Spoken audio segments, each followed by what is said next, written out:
Hi everyone, and welcome to the screencast for the instructions on how to post the Twitter or the fake Twitter assignments for this chapter. So in this chapter, for each section, each of the 3 sections, you're going to do 3 tweets. So that's a total of 9 tweets over the course of this chapter. So what you're going to do is you're going to be creating tweets for people who were affected by the Great Depression. They can be famous people, they can be politicians, authors, whoever, or they can just, you could literally make up a person, an average worker. You can make up a name, a Twitter account for them, and it doesn't have to be the same person every time. In fact, it should be probably different people. It will have to be different people over the course of the chapter. And so when you make these Twitter accounts or these tweets, you're going to be posting them to a Tumblr. And for those of you who have a Tumblr or know what Tumblr is, you might be more familiar with how to post. But I just want to specifically show you how to do that. And there are 2 ways that you can do this. And my cat might make a feature appearance in the screencast because she's feeling in a particularly frisky mood right now. So if I make any sudden jerks or anything like that, it's probably because the cat is being bad. So, sorry. So there are 2 ways that you can post these things to Tumblr. Either way, what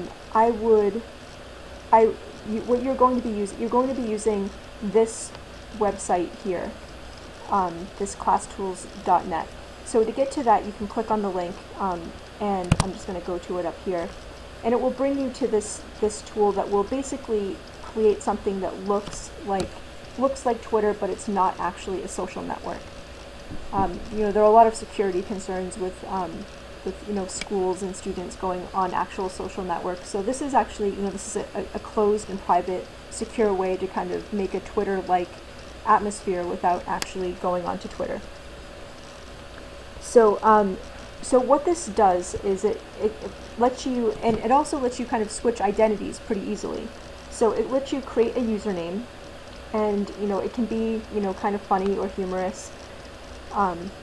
So it can be any kind of username here. Here the person's actual name.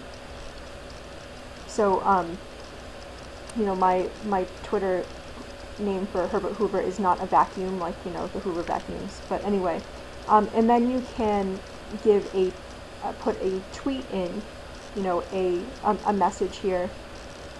You can type it in, and at the end you can put a hashtag.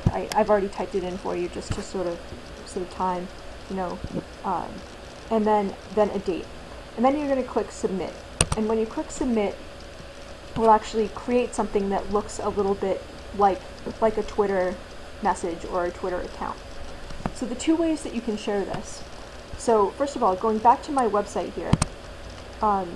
You're going to go to our class Tumblr page, and again, I've already opened the thing. So you click on this, and there's it's password protected. I'm debating on whether or not I'm going to actually leave the password on the website or not, but the password at any rate is Hatfield. So this might disappear eventually, but the password for the Tumblr is Hatfield. And since I think once you access it from your computer, you won't have to put the password in again. Because it doesn't ask me for my password anymore. So you'll click on our Tumblr, and it will bring you here. And I've already posted a couple of samples. But once you've created a tweet in the other website, you'll go to submit.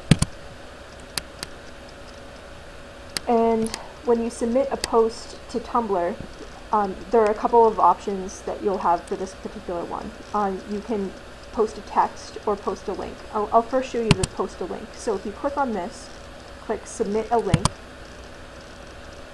and in the title, what I'd like you to do is put your name in the title so I know who posted what. So the other post I had was Miss Wise FDR tweet, but this one is going to be Miss Wise Hoover tweet. And if you're going to submit the link, go back to the fake Twitter account and actually copy this link, and then go back to the Tumblr and just paste that in. And you can add a description if you want, but that's not really necessary. Accept the terms of the submission, put your email address in. So I'll just put my sort of fake email address in and my name and submit. And you'll get this message that says your submission has been received and awaiting moderator approval. So that's me. Like I'll get them, and as I get them, I'll approve them, and then they'll show up on the page. The second way that you can submit this, so the first way is through a link. The second way is through posting it as a text. So submit a text. So you're actually, the title should, be the same.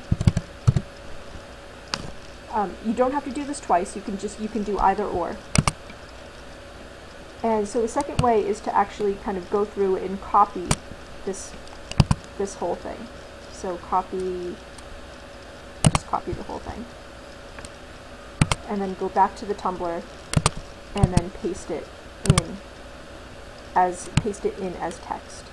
And it will paste in, make sure it pastes both the post and the person's name. And again, accept the terms. Again, put your email and your name. And submit. And again, you'll get this message that says your submission has been received and awaiting moderator approval. Once that happens, then what it will look like, I did these two for FDR instead. What it will look like, if you do the first one, it will post this link, and I click on the link, and it will actually take you right to your original post.